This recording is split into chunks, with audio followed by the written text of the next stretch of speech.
It's around 10:30 a.m. on February 22nd, 2022, and a man, currently unnamed in the media, for reasons you'll find out why shortly, had been driving around in his local area of Pine Hills, a neighborhood located within Orlando, Florida. He wasn't up to much that day. It was a lazy one, and so he went to pick up his friend, 38-year-old Nathacha Augustin, to smoke some cannabis. The pair had been in the car for roughly 30 minutes and got to the Hastings Street area of the city. As they were driving down the street, the unnamed man spotted his cousin, 19-year-old Keith Melvin Moses, looking fed up. Keith, a known gang member, was no stranger to the law. Throughout his childhood, he picked up gun, aggravated battery, assault with a deadly weapon, burglary, and grand theft charges as a juvenile. Reports haven't been released yet, but his criminal career is thought to have continued after he turned 18. Putting his criminal history to one side then, and back to the day in question, Keith and the unnamed man, who we'll now refer to as Charles, his cousin, had crossed paths. Charles had felt bad for Keith, as you know. He looked fed up and defeated. We don't know specifically what was said when the two came into contact, but what we do know is that over the space of a few moments, Charles persuaded Keith to enter his car and join the pair for the day to cheer him up, so he did. Roughly 30 seconds into the car journey, yes, 30 seconds, Keith pulled out a Glock semi-automatic handgun, shot Nathacha in the head. The car came to a stop, and he fled the scene. Now, before any of you start to think that this was some sort of inside job, at this moment in time, it isn't believed that that was the case. Charles stated in his police interview he nor Nathacha had any problems with anyone. Keith hadn't even been heated at the point of the shooting. He just randomly pulled out the gun and shot her in the head. Police were soon called to the scene on Hialeah Street and arrived around 4 minutes after the 911 call was made. Initially, Nathacha was alive, but by the time Orange County Fire Rescue arrived to assist, she was pronounced dead at the scene. Charles would be questioned by police as to what happened, and they asked who the gunman was. He gave up Keith's name and told them he was confused because one minute everything was okay, the next his cousin's on the run, and his good friend of 6 years had just been murdered in front of him.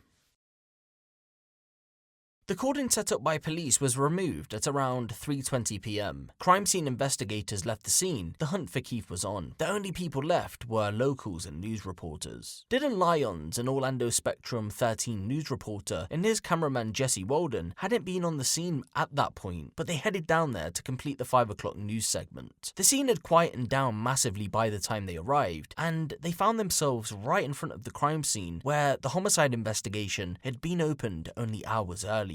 Dylan and Jesse had pulled into Hialeah Street at around 3:59 p.m. Dylan waited in the vehicle whilst Jesse went to go and fetch the camera equipment in the back, ready to set up for the broadcast. As he was doing so, he saw a man in the corner of his eye heading towards the vehicle but brushed it off because he thought it was someone passing by. Out of nowhere, the person Jesse spotted in the corner of his eye had pulled out a firearm and started to shoot him. Yes, he began shooting him at the scene of a murder. However, it wasn't just any old person. Believe it or not, ladies and gentlemen, it was Keith.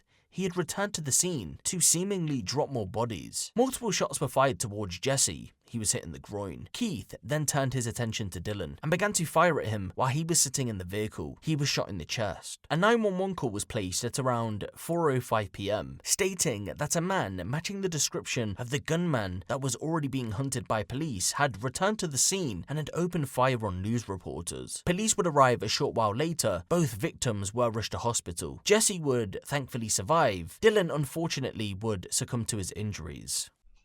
Basically, I'm a photographer, and I went out with my reporter to go do a live shot at this area in Orlando called Pine Hills, which is known as a high crime area, sort of, and we have a nickname for it there, like how we call in Albuquerque called the War Zone. There we call it Crime Hills for Pine Hills. So, parked, our reporter pulls out his laptop, starts writing. He's in the passenger seat. I get out, walk to my trunk to start pulling out my camera, setting up for live shot. And as I'm about to open my trunk, I hear gunshots. And I feel that I get hit. I feel some pain in my groin. And I turn around and I'm like, oh, there must be a drive-by shooting going on. And I see that he's shooting at me. I was assuming he was shooting at a house or something behind me, and I just happened to catch a bullet. But he kept shooting at me, so I ducked behind the wheel of my car, and he walked forward and shot into my car. Ended up striking my reporter, Dylan Lyons, and killing him. You know, Dylan was a reporter I worked with every day. You know, we were best friends. And he was just a sweet guy. He was young, and he loved, he really did a good job. He loved trying hard. And that's what we like to do. We like to push the boundaries. We like to get our hands dirty. It's just this unprovoked, senseless, random violence that no one could have saw coming.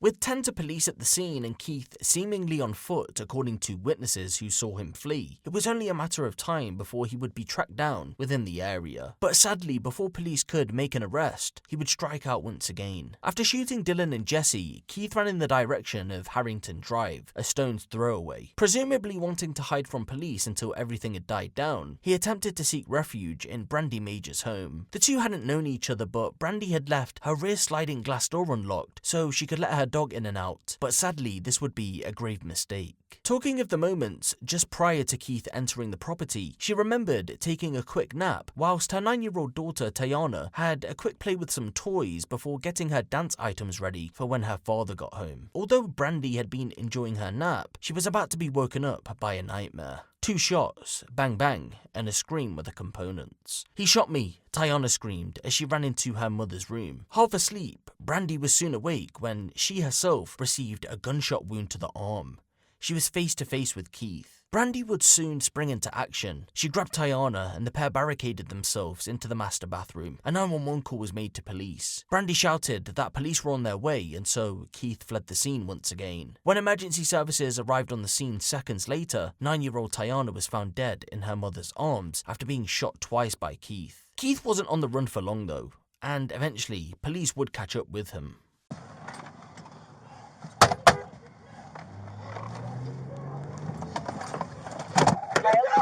Get on your face. Get on the fucking ground. Get on your fucking face. Get on your face. Get on your fucking face. They killing me. They killing me. Roll the fuck over. They killing me. They killing me. They killing me. Let me go. Let me go. Let me go. Let me go. Let me go. Hold on, Andy. Hold on. Hold on. I gotta see it. I gotta see it. I got it. Let me go. That's Antley's on. Let me go.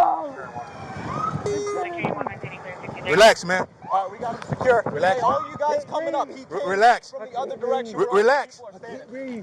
That way. Go. Oh yeah. Go secure that whole area. That whole area. I can't breathe. Everybody down there needs to be talked to. I can't breathe. He walked up from down there. I can't breathe. I can't breathe. You are breathing fine. I can't breathe. We're gonna help you up, okay? I can't breathe. Hey, roll him on the side real quick. I can't breathe. I can't breathe. Yeah, he may be on some drugs. I can't breathe. I can't breathe. We're gonna help you up, man. We're gonna help you up. I can't breathe. He may be on some drugs. He's getting you up. He's getting you up. Hey, good job, Ellie. I saw right there and I see him like throwing his hands up and stuff. Hold on. I can't breathe. Hold on. We're gonna secure. I can't breathe. I can't breathe. It's down his leg. It's down his leg. Hey, I got a knife in my center console. Grab the knife out of my center console. Grab the knife out of my center console. What do you need? Grab the knife out of my center console. I got him. I'm gonna cut it off. It's in my center. It's right where my.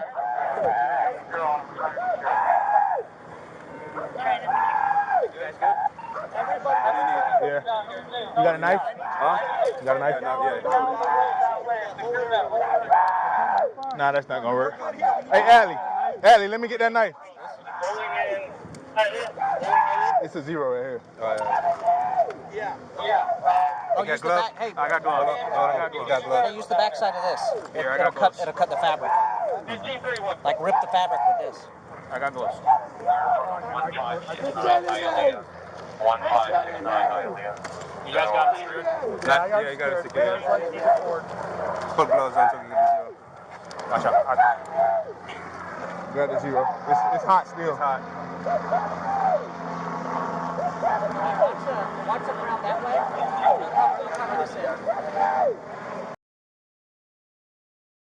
When Keith was arrested, his Glock was found close by. It was still hot to touch, meaning it had been fired moments prior. After complaining he couldn't breathe while being arrested, he was initially taken to a local hospital to receive medical care before being moved on to jail. Once arriving at hospital, he began to act erratically and started to lash out at hospital staff. He had to be restrained by officers. After calming, police began to question him. He refused to say anything to detectives and kept his eyes shut throughout the conversation. Although his eyes were shut, it was clear he wasn't sleeping as he was shaking his legs and making facial expressions towards officers. Detectives explained to him that they wanted to speak, and after not receiving any response, they decided to leave the room. When he was left in the room by himself, he got up from his chair and looked directly at the cameras. This prompted detectives to go back into the room to speak with him, but they were greeted with closed eyes and silence once again, so they walked back out. It was then Keith attempted to leave the hospital in a bid to escape. With his hands behind his back, he left the room he was in and headed for the exit. Believe it or not, he had actually got to the exit, but was caught by deputies before he could leave. As of 4 days ago, Keith was charged with 3 counts of first-degree murder, 2 counts of attempted murder, and 1 count of armed burglary. He's due to appear in court soon. As it stands at the moment, a motive for the killings is unknown, and Keith won't give police any answers. None of the victims are connected, other than they're located within the same area, and although Keith had a mutual friend with the first victim, his cousin, that's the only way he himself is connected to anyone. One answer some say is that Keith was high on drugs.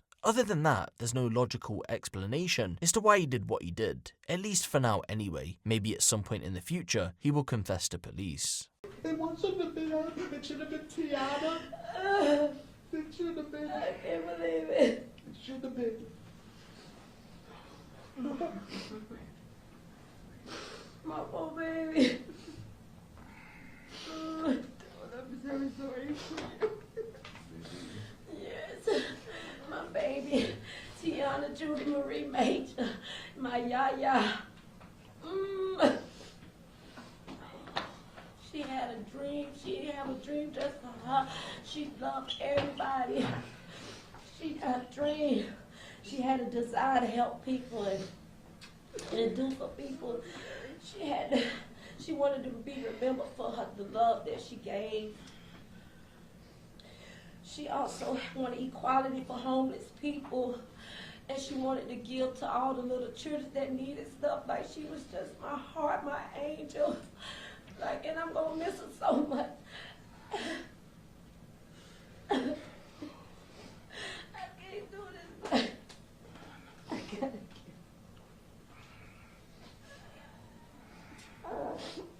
I can't do this. Oh, and she was the best little girl. She was the best little girl. She did gymnastics, and she excelled in that. She held her whole team down, like, and everybody's hurting from this. It ain't just us. It's not just these families. Everybody's hurting. Something gotta be done. Oh. I gotta get out of here. Yes. Yes. Do it.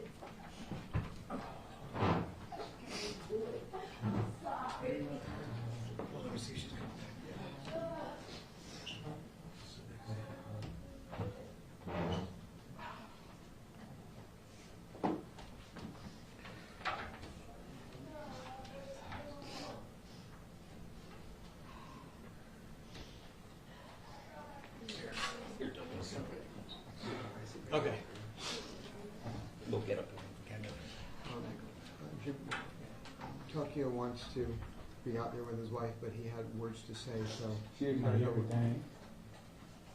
9/11, 2013. She was born at 6:11 in the morning. She was all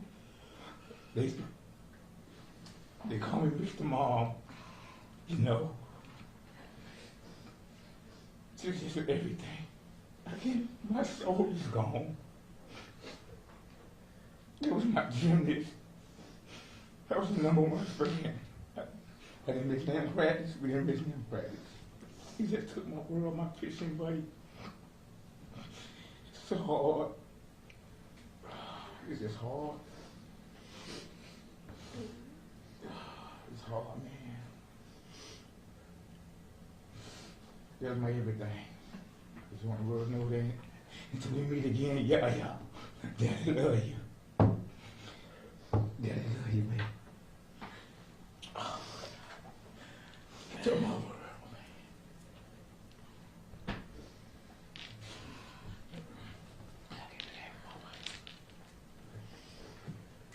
Oh, God. She was everything. She loved everybody. Yes, oh, God. My soul. My heart's so cold. It's my enemy, man.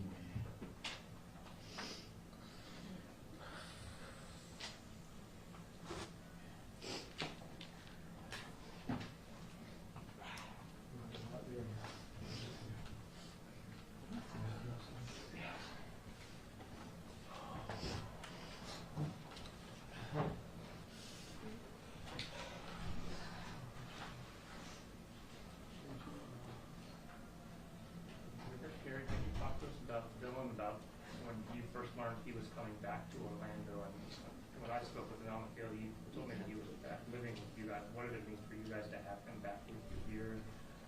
Well, it was always our dream. We've lived in Orlando for 6 years, and the first 3 years at UCF, he was up in Gainesville. He wanted to go right to New York, but I said, you got to pay your dues and you got to work your way up. But when he came back, he was always going to live with us. Everybody in our family lives with us. So we were just so excited that he had the opportunity to come back and to be part of our family and to bring Casey along with. We're going to hold questions Okay. To the end. Not your fault at all. Okay. Jeff, if you don't mind, please. Sure. We'll just wait. Go ahead. And I just want to say that they're grieving with each other, and they're in my office. So I don't know where to begin. Dylan was such a special soul in my life. The joke was that Gary came third. Or fourth after even Casey came along. Okay, so that was the joke. Casey and Dylan were the same to me. He was just a special, special soul. Not only my son, he would help the world. In high school, from 9th grade to 12th, he did the most blood donor and saved so many lives, so he won the scholarship. He was just a special young man. Whatever he could do to help others, he was there. The bond that we had was inseparable. He was just, I don't know where to even begin. Then he met, I was always afraid, and then he met the love of his life, which was Casey. And we took her in like our third daughter. We loved her. We used to call us the Three Musketeers, because we loved. But I always wanted to give them their space. I never would, but they always included me. They were I just don't know where to begin with Dylan. Everything he did, he devoted his life to myself and Casey and his family. His niece and nephew, which were my grandchildren. I can't, this is what Dylan made me the last Mother's Day. This. And I was on the other side of it. They put me out. And this was from his last birthday, which was March 11th. He used to just be so special. My heart's broken. When Dylan was killed, I died too. I feel like I just feel like I died too. There's no words could express that as a mother, he was supposed to bury me. I was not supposed to bury him. I just wasn't supposed to bury him. Thank you. And I know that Casey, your daughter. Right, she's considered my daughter. I love her so much. And I know Casey has some words and something special to share. My name is Casey Fight.